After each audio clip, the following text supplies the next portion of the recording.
Yo, what's up? Welcome back sa ating channel at syempre panibagong poster topic na naman ang ating gagawin at yun nga, mabilisan lang to, kailangan na daw nila. So ayan, panoorin natin. Bali, ang topic natin ngayon is ano ba yung mga hinahanap ng isang judge no sa isang poster kapag once na sa isang contest upang ikaw ay manalo. So magbibigay ako ng bali 7 na dapat makita ng isang judge no para masabing ikaw yung nanalo sa isang contest o yung poster mo is yung karapat-dapat na manalo sa isang contest. So yun, ang unang-una na dapat yung makita. Bali ganito, papakita ko yung poster na ginawa ko since last year pa yata to.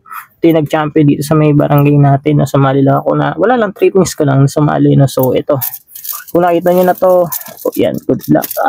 Congratulations, nakita nyo yung poster na to. No? So yan. Kanya pala yung poster na sinali natin, no? On the spot yan, mabilis lang ginawa, almost 2 hours, pero wala pang 2 hours to. Tinapos natin, no? Yan. So, yan. Kita nyo na. So, yan. Explain na natin, no? Yung unang-una na dapat makita ng isang judge ay, poster mo is yung originality. Number 1 is yung originality. Okay? Malalaman niya yun, masasabi niya yun na sa'yo yung gawa kapag once na wala pa siya nakikitang ganun. Sa YouTube, sa internet, sa social media, wala kang pinagayahan. So yun, may chance kang manalo at yun ay may pinakamalaking chance na ikaw ay manalo. Ang pangalawa is yung concept, kung paano mo siya binuo, no?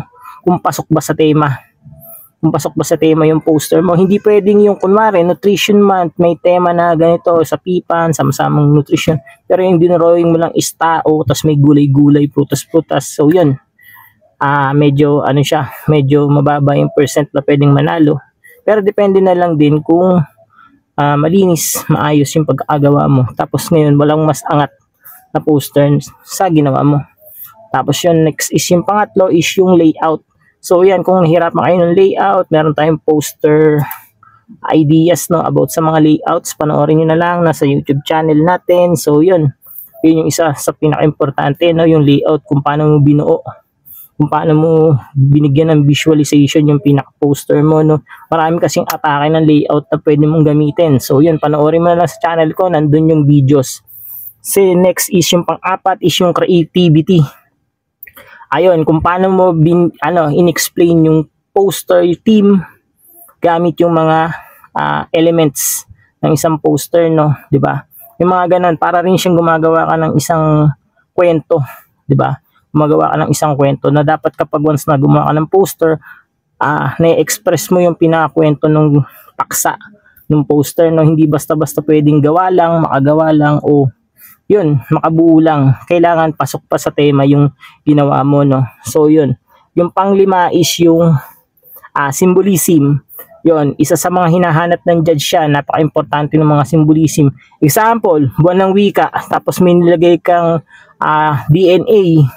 DNA na symbol. So para saan yun? 'Di ba? Kailangan lahat ng symbol na ipapasok mo is connected dun sa pinaka-tema, no. 'Di ba? Kunwari, science concept, 'di ba? Tapos naglagay ka ng mga bayani. So anong kinalaman ng science sa mga bayani, 'di ba? Pwede pa yung mga scientist natin, pwede yun. Pero yung mga bayani, hindi siya pasok, no. So yun, next is yung ilan na ba to?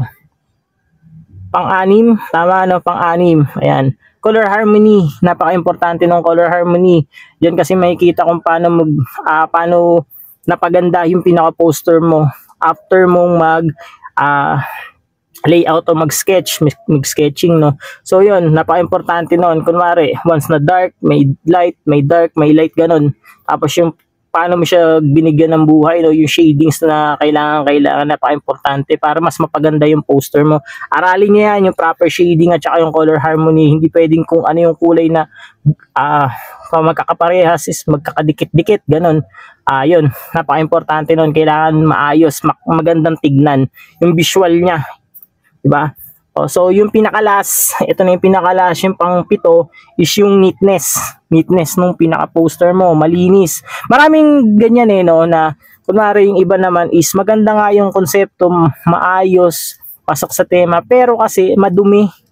So yun, kailangan malinis pa rin yung yung atake ng poster mo, no, maganda. Meron may mga maduduming poster na nanalo kasi nga yun, buo pa rin yung konsepto. Pero kapag once na, iba na kasi iba na kasi yung usapan kapag malinis yung poster mo, no. So, dagdag point siya, dagdag attraction siya, no. Malakas yung epekto niya sa judge ng sa mata ng mga naguhurado o ng mga nagja-judge, no. So, yun.